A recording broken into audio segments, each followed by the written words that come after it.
The ultimate goal of the small group planning, implementation, and reflection assignment is to allow you to plan and implement a developmentally appropriate small group activity plan for preschool children.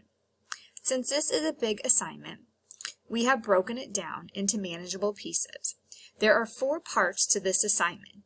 Each of these 4 parts will be explained in a separate video for you to review.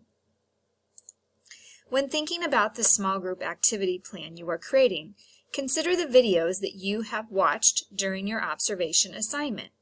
Think about the various activities you've observed the children involved in and the interests that have been communicated through their language or their play. You will use one of the interests that you observed through the observation videos as the inspiration for your small group activity plan. The first part of this assignment allows you to communicate an overview of your activity and ensures that you have thought through the major components of the activity. When these things are thought out, then writing up the actual plan will be much easier. Let's look at the criteria for this assignment and what you will be reflecting on in this first paper. I would like you to discuss each of the bulleted criteria in a separate paragraph. First, describe how you were able to determine the interests of the children that inspired this activity. Using the videos from the Interests and Activities folder from the observation assignment, you will identify the video and situation from that video that led you to interpret this interest.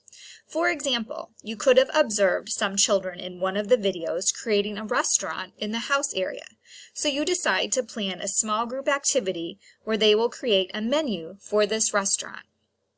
Next, provide a brief description of the small group activity.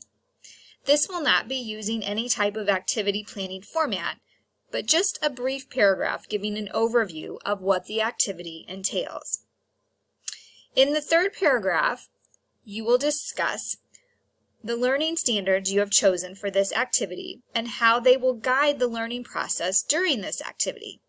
You only need to choose 1 to 3 learning standards, and you will select these using the Illinois Early Learning Standards.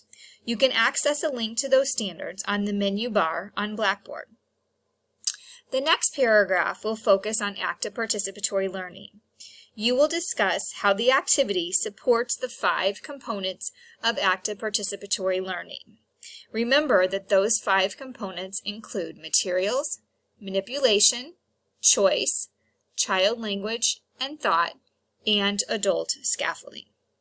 Moving on, the final paragraph, you will reflect on how you will support developmentally appropriate practice and also how you will differentiate this activity.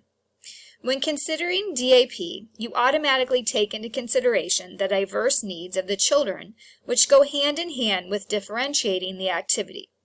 As you learned, differentiation refers to the ways that we adapt the activity to meet the various developmental needs of the children. For this paragraph, you will reflect on how you will address age appropriateness, individual appropriateness, and social cultural appropriateness.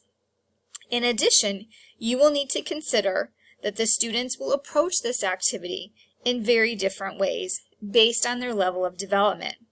Think about how you can adapt the lesson so that the learners can be successful regardless of their development. Think about how you can adapt the lesson so that learners can be successful. For example, your activity may have a fine motor component to it, such as cutting. Not all students may be ready to cut with scissors or still be developing this skill. So how would you adapt that part of your lesson so all students can be successful and still meet the standards of the activity?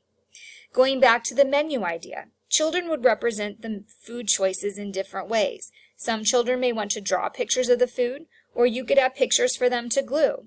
Some children will be able to write independently, but some may need word cards or letter cards to look at as they write.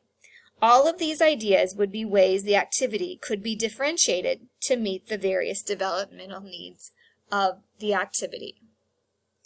This pre-planning reflection will be about 2 to 3 pages long. Make sure that it's double-spaced, and please make sure that you fully respond to the bulleted criteria that I just discussed. Should you have any further questions about this assignment, please don't hesitate to reach out and ask. I'm more than happy to clarify anything that needs to be clarified further. Good luck!